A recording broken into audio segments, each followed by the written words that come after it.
জুলাই সনদ ভঙ্গের মধ্য দিয়ে এটা আগামীতে বাংলাদেশের মানুষের কাছে বিএনপি কিন্তু ভালো বার্তা দিল না।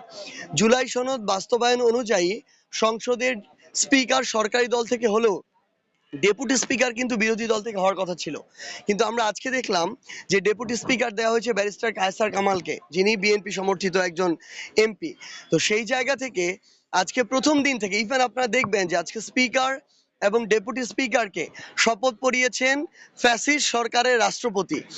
আমরা অন্তর্বর্তীকালীন সরকারের সময়ে আমাদের যে সীমাবদ্ধতাটা ছিল পরিবেশ পরিস্থিতির কারণে, এতদিন পরে একটা নির্বাচনেও যখন সেই ফ্যাসিস্ট সরকারের রাষ্ট্রপতির দ্বারা শপথ পড়ে আমাদের এই যে বিএনপি সরকার বা এই যে নতুন সরকার তারা তাদের কার্যক্রম শুরু করে, আবার তারা ওই পূর্বের যে স্বৈরাচারীর যে লেজ, সেই লেজ টেনে ধরে তারা এই সরকারের কার্যক্রম শুরু করলো, যেটা আমাদেরকে অত্যন্ত মর্মাহত করেছে।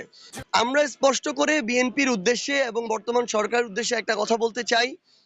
আমরা বাংলাদেশের জনগণ, শুধুমাত্র বিরোধী দল না, পুরো বাংলাদেশের জনগণ এমনকি বিএনপিরও অসংখ্য তাদের সমর্থক শুভাকাঙ্ক্ষী গণভোটে হ্যাঁ এর পক্ষে রায় দিয়েছে। গণভোটে হ্যাঁ মানে হচ্ছে জুলাই সনদ বাস্তবায়ন হতে হবে। জুলাই সনদ বাস্তবায়ন মানে হচ্ছে সংস্কার হতে হবে এবং গণহত্যার বিচার হতে হবে।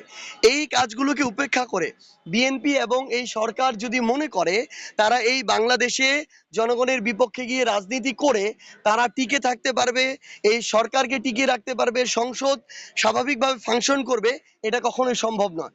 বরং বর্তমানের মানুষ তাদের জায়গা থেকে স্পষ্টভাবে এটা সব সময় মাথায় রাখবে যে তারা এই অভ্যুত্থানটাকে অল্প কিছুদিন আগে প্রত্যক্ষ করেছে, অংশগ্রহণ করেছে। কেউ যদি কোনো একটা দল যদি তাদের দলীয় স্বার্থ বাস্তবায়ন করতে চায়, আবার ক্ষমতার মোহে ডুবে স্বৈরাচারের পথে হাঁটতে চায়, তাহলে বাংলাদেশের জনগণ এবং আমরা বিরোধী দল একসাথে ঐক্যবদ্ধভাবে তাদেরকে প্রতিরোধ করব।